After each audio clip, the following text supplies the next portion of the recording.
Hello दोस्तों, आज की वीडियो में एक 9 वाट का एलईडी बल्ब रिपेयर करना सीखेंगे।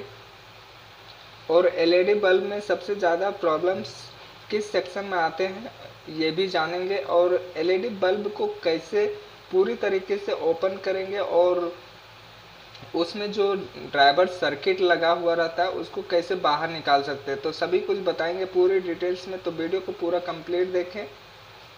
तो सबसे पहले ये जो डिफ्यूज़र है, इस डिफ्यूज़र को आप इस तरीके से खींचेंगे तो ये बहुत ही आसानी से बाहर आ जाएगी। उसके बाद यहाँ पर देख सकते हैं एक MCPCB यहाँ पे लगी हुई है। और यहाँ जो MCPCB में जो LED यहाँ पे लगी हुई है, सभी एलईडी को आपको अच्छे तरीके से मैनुअली चेक कर लेना है। अगर कोई भी एलईडी जो ख़राब रहेगी उसके ऊपर में यहाँ पे ब्लैक ब्लैक आपको दिखेगा, जिससे पता चल जाएगा कि ये जो एलईडी है ये हमारी ख़राब हो चुकी है।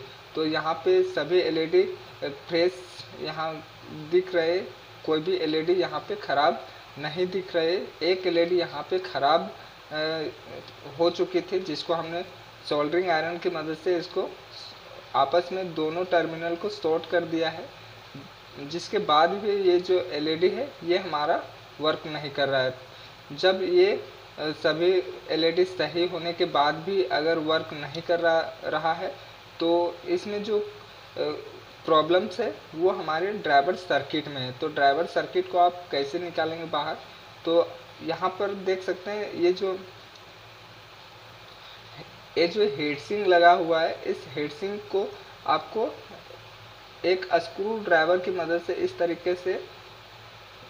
इस तरीके से करेंगे तो ये बहुत ही आसानी से यहाँ पे निकल आएगी, कुछ इस तरीके से। या तो आप यहाँ पर देख सकते हैं एक जो यहाँ पे होल बनाया गया है वायर को बाहर निकालने के लिए, इस होल के अंदर में इस तरीके से खींचेंगे तो ये बाहर आ जाएगी इस तरीके से। अब यहाँ पर दोनों जो वायर है, इन वायर को यहाँ पे डिसोल्व कर लेते हैं। इस वायर को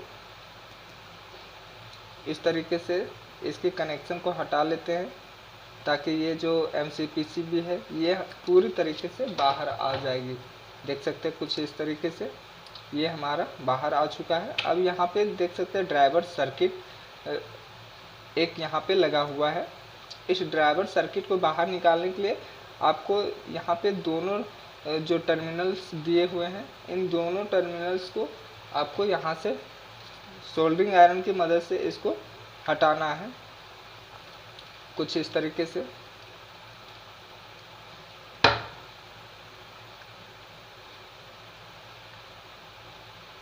इसको हटाते हैं, ये जो ड्राइवर सर्किट है ये हमारा बाहर आ जाएगा।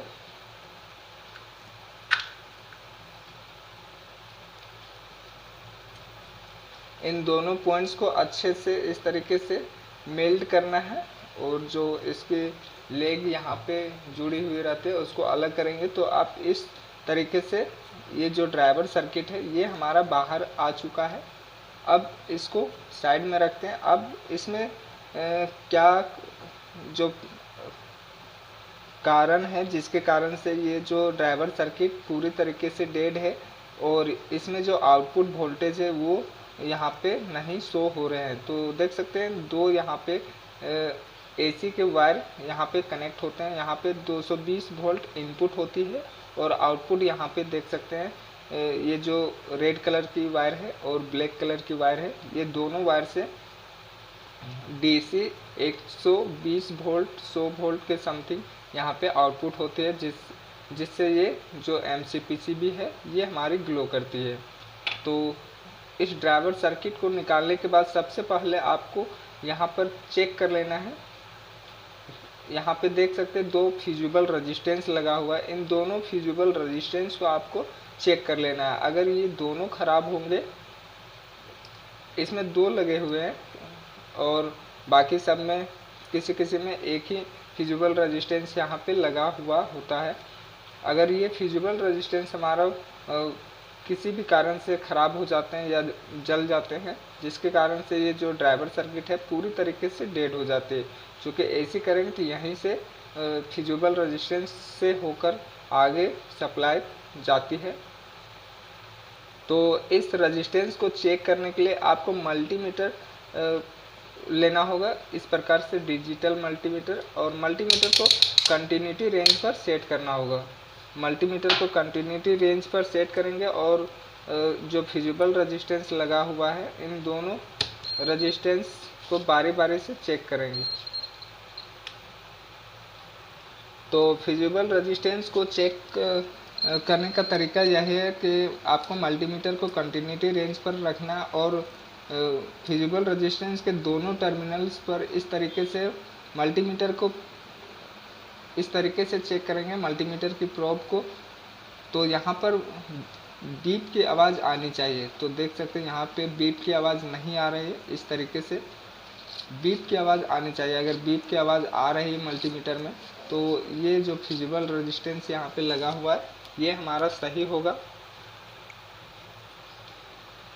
इस तरीके से मल्टीमीटर में बीप की आवाज़ आनी चाहिए। जब भी आप इस प्रकार के फिजिबल रेजिस्टेंस को चेक करेंगे तो इस तरीके से बीप की आवाज़ आनी चाहिए। तो यहाँ पर देख सकते हैं कोई भी बीप की आवाज़ नहीं आ रही है। इसका मतलब ये जो रेजिस्टेंस है ये हमारा ओपन हो चुका है, जिसके कारण से आगे सप्लाई नहीं जा रही है, जिसके कारण से ये जो सर्किट है पूरी तरीके से 150 हो रही है। अब दूसरे रेजिस्टेंस को चेक करेंगे तो यहाँ पर भी देख सकते हैं कोई भी यहाँ पे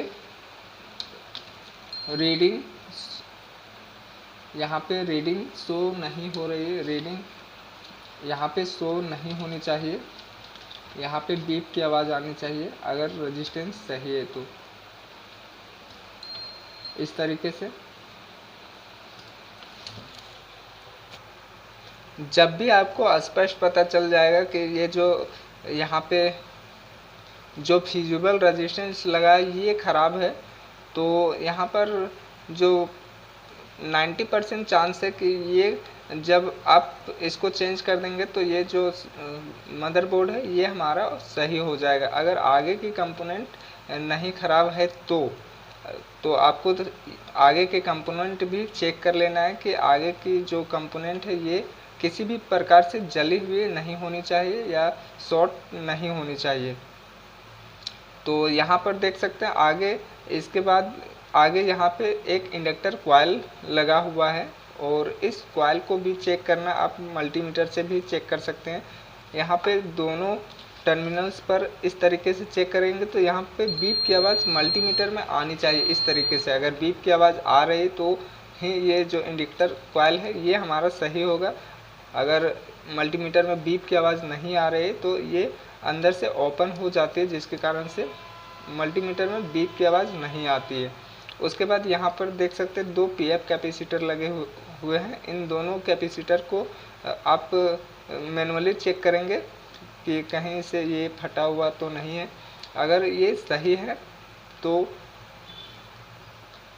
आगे की कंपोनेंट को आप चेक करेंगे, ये जल्दी इससे ख़राब नहीं होते। उसके बाद यहाँ पर देख सकते हैं एक यहाँ पे ट्रांसफार्मर लगा हुआ है। इस ट्रांसफार्मर को भी चेक कर लेंगे। कभी कभार ये जल जाते हैं, जिसके कारण से जो आगे की सप्लाई है वो प्रॉपर तरीके से नहीं हो पाती, जिसके कारण से ये जो सर्किट है ये पूरी तरीके से डेड हो जाती है। तो यहाँ पर देख सकते हैं इस ट्रांसफार्मर से टोटल 4 लेग बाहर निकले हुए हैं। यहाँ पे देख सकते हैं 2 यहाँ पे हैं और 2 इधर को हैं। तो यहाँ पे दोनों लेग पर बारी बारी से चेक करेंगे इस तरीके से। तो यहाँ पे बीप की आवाज़ आनी चाहिए इस तरीके से। अगर बीप की आवाज़ आ रही है तो ये जो ट्रांसफार्मर है ये हमारा सही होगा।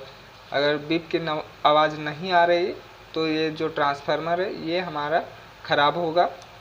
उसके बाद एक कैपेसिटर यहाँ पे लगा हुआ है। यहाँ पे ये जो कैपेसिटर लगा हुआ है इसकी जो वैल्यू है 100 वोल्ट और 47 यूएफ का कैपेसिटर लगा हुआ है। ये कैपेसिटर कभी कभार यहाँ से ये फूल जाती है, जिसके कारण से ये जो एलईडी लाइट में जो समस्या होती है वो ब्लिंकिंग की समस्या होती है। अगर ये जो कैपेसिटर ख़राब हो जाती है तो एलईडी लाइट ब्लिंक करने लगती है। आप उस कंडीशन में ये जो कैपेसिटर है इसको रिप्लेस कर देंगे तो जो ब्लिंकिंग की समस्या है वो हमारी समाप्त हो जाएगी। इस कैपेसिटर को चेंज करते हैं। उसके बाद यहाँ पे एक एमओवी लगा हुआ है, देख सकते हैं ब्लू कलर की। इस एमओवी को भी आप एक बार चेक कर लेंगे। एमओवी को भी आप कंटिन्यूटी रेंज पर ही चेक करेंगे इस तरीके से। तो यहाँ पे बीप की आवाज़ एमओवी में नहीं आनी चाहिए। अगर बीप की आवाज़ आती है तो ये एमओवी हमारा ख़राब होगा। कुछ इस तरीके से देख सकते हैं, यहाँ पे बीप की आवाज़ नहीं आनी चाहिए। तो इस तरीके से सभी कंपोनेंट को आप बारी बारी से चेक करके आप इस प्रकार के ड्राइवर सर्किट को बहुत ही आसानी से रिपेयर कर सकते हैं अपने घर पर। तो चलिए अब ये जो रेजिस्टेंस ख़राब है, ये रेजिस्टेंस को यहाँ से रिमूव कर देते हैं और जो सही रेजिस्टेंस है उसको यहाँ पे लगा देते हैं। जो जहाँ पे ख़राब जो रेजिस्टेंस है उसको निकाल देते हैं यहाँ से। उसके बाद सही वाले रेजिस्टेंस को ख़राब वाले रेजिस्टेंस के पास में लगा देते हैं। इस तरीके से भी आप लगा सकते हैं, या तो आपके पास नया रेजिस्टेंस है तो आप उसको भी लगा सकते हैं। यहाँ पे 2 रेजिस्टेंस लगे हुए हैं कुछ इस तरीके से। तो देख सकते हैं हमने जो यहाँ पे ख़राब रेजिस्टेंस है इसको बाहर निकाल लिया है और जो यहाँ पे सही रेजिस्टेंस है उसको यहाँ पे फिर से इंस्टॉल कर देते हैं। या तो आपके पास अगर रेजिस्टेंस नहीं मिल पा रहे हैं तो आप इस ड्राइवर सर्किट को डायरेक्ट करके भी चला सकते हैं, लेकिन डायरेक्ट करके आपको नहीं चलाना है, ये जल्दी ही ख़राब हो जाएगी। अगर डायरेक्ट चलाते हैं तो आगे की जो सर्किट है वो हमारी पूरी तरीके से डेड हो जाएगी। तो ये जो ड्राइवर सर्किट है ये डायरेक्ट चलते हैं या नहीं बिना रेजिस्टेंस के, चलिए एक बार चेक कर लेते हैं। तो यहाँ पर हमने प्लस और माइनस वायर को अच्छे से कनेक्शन कर लिया है। आप इसको पॉजिटिव और नेगेटिव यहाँ पे देख के ही लगाना है। अगर यहाँ पे उल्टा आप लगाते हैं तो ये जो MCPCB ये हमारा नहीं वर्क कर पाएगा। तो आप इसको सही से लगाएंगे पॉजिटिव और नेगेटिव में। उसके बाद यहाँ पर जब हमने रेजिस्टेंस को हटा दिया है यहाँ से, तो आप रेजिस्टेंस जब हटाएंगे तो ये जो AC की वायर है इसको आप कहाँ कनेक्ट करेंगे। तो देख सकते हैं जब रेजिस्टेंस लगा हुआ था तो यहाँ इस पॉइंट पे और इस पॉइंट पे रेजिस्टेंस लगा हुआ था। अब हमने रेजिस्टेंस को हटा दिया है तो डायरेक्ट हमने AC की वायर को डायरेक्ट यहाँ पे कनेक्ट कर दिया है, जो कि इस लाइन की मदद से यहाँ पे जाएगी और आगे सप्लाई जाएगी। और रेजिस्टेंस को हटाने के बाद दूसरी AC की वायर को हमने डायरेक्ट यहाँ पे कनेक्ट कर दिया है। इस तरीके से आगे सप्लाई जाएगी बिना रेजिस्टेंस की मदद से। तो इस तरीके से हमने कनेक्शन कुछ कर लिया है। चलिए अब इसको चेक करते हैं कि ये जो MCPCB है बिना रेजिस्टेंस के यहाँ पे ऑपरेट होती है या नहीं। तो यहाँ पर बिना फिजिबल रेजिस्टेंस के सर्किट को यहाँ पे चेक करना ये सही नहीं होगा। अगर फिजिबल रेजिस्टेंस नहीं लगाते हैं उसके बाद सर्किट को चेक करते हैं तो आगे की जो भी कंपोनेंट्स लगे हुए हैं वो कंपोनेंट्स हमारे ख़राब होने के चांसेस काफ़ी ज़्यादा हैं। जैसे यहाँ पे एक IC लगी हुई है, ये IC ख़राब अगर हो जाती है तो आपको मार्केट में इस तरीके की IC मिले या ना मिले, अगर इस प्रकार के IC अगर मार्केट में नहीं मिलती तो ये जो बोर्ड है ये पूरी तरीके से ख़राब हो जाएगी। तो आप जब भी इस तरीके से ड्राइवर सर्किट को चेक करते हैं या रिपेयर करते हैं, अगर फिजिबल रेजिस्टेंस यहाँ पे ख़राब निकले तो आप फिजिबल रेजिस्टेंस को यहाँ पे नया लगा के ही आगे सर्किट को चेक करना है। वीडियो को पूरा देखने के लिए बहुत बहुत धन्यवाद।